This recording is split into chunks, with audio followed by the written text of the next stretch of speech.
Many of the school discipline policies that we have in place right now in schools are the result of a court case. And in many of these instances, we're talking about a case that reaches the top level. The Supreme Court has to step in. And these cases, what they do is they help to define the boundaries of the authority of the school. And they clearly explain what the schools can and what they can't do as it relates to student discipline. Now, we have something brewing here because AI has been something that is just only recently widely available to the public. So AI eventually is going to reach the Supreme Court. Eventually, the Supreme Court is going to once again step in and define the boundaries, the limits in which school districts can operate and determine when they can issue consequences and when they are not allowed to issue consequences. Now, it seems like it's pretty simple because we, on the teacher side, we have tools to help us to detect AI produced content. Google Docs can tell us basically how long a student has been working on typing a document. That is a great tool. But as we move forward, things are going to get a little bit muddy. It's one thing where you have to catch a student who says, okay, you got me, I give it up, the AI detector, it caught me. But you've got a student whose family has some resources and they can really fight it. Now it's on the school district and their lawyers to step in, and either they're going to back the teacher or they're going to take a step back and say, whoa, we gotta clearly define our policy as it results to AI. Check this out. Parents sue son's high school teacher over AI cheating punishment.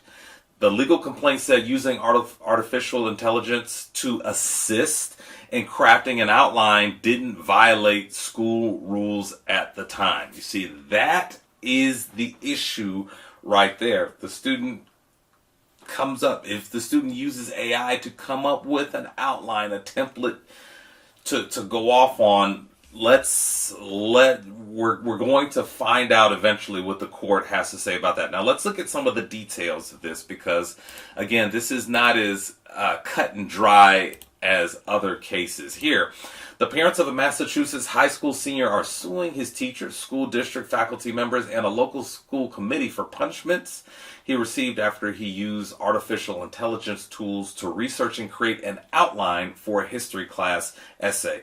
Now, this isn't just any old history class. It's I believe it's an AP history course. Keep that in mind.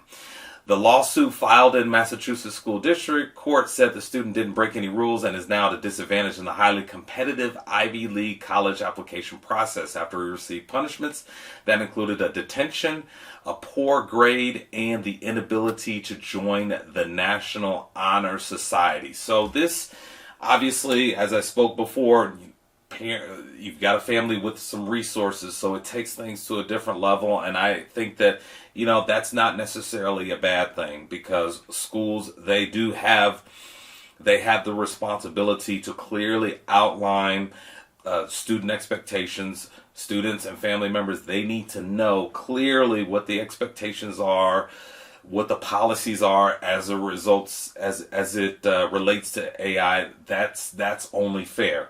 And so now this district they're having to evaluate their position. Where do they stand? What was their communication? What was their message to students? And as you can see here, because we're at the litigation phase, this school district thinks that they're on firm ground.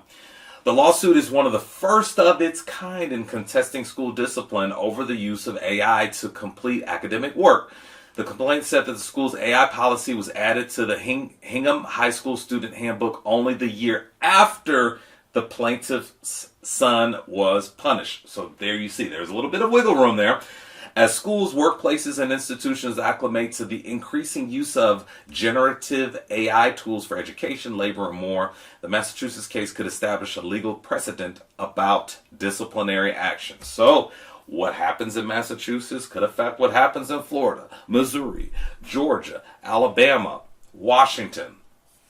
It's under-regulated, especially in a school setting, Peter Farrell, the family's lawyer, said about AI in a phone interview.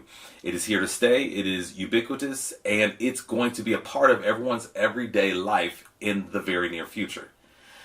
Listen to this. AI is not plagiarism, Farrell went on to say. AI is an output from a machine. That's going to be debated. The student's school district, Hingham Public Schools, said it was unable to provide further details during ongoing litigation and to respect the student's privacy. Now that is only fair. That's standard. Now let's look a little bit more into the specific details here as how it affected the student. The student, who is referred to only by his initials in the lawsuit, set his sights on Stanford University, according to the complaint, and got a perfect score on the ACT Standardized College Entrance Test. Okay, so this is a high-achieving student, but definitely they should be held accountable as well. I think we can all agree to that, right? But after his AP U.S. History teacher discovered he and another student used AI for a project on basketball legend Kareem Abdul-Jabbar late last year, the complaint said the student received zeros and an overall D on the assignment, pulling him down to a C for the semester and lowering his overall GPA. The complaint said the student also received a Saturday detention. Wow! Isn't that amazing? Some schools out there are still doing the breakfast club thing. That's awesome. So he received a Saturday detention and was initially barred from the National Honor Society too.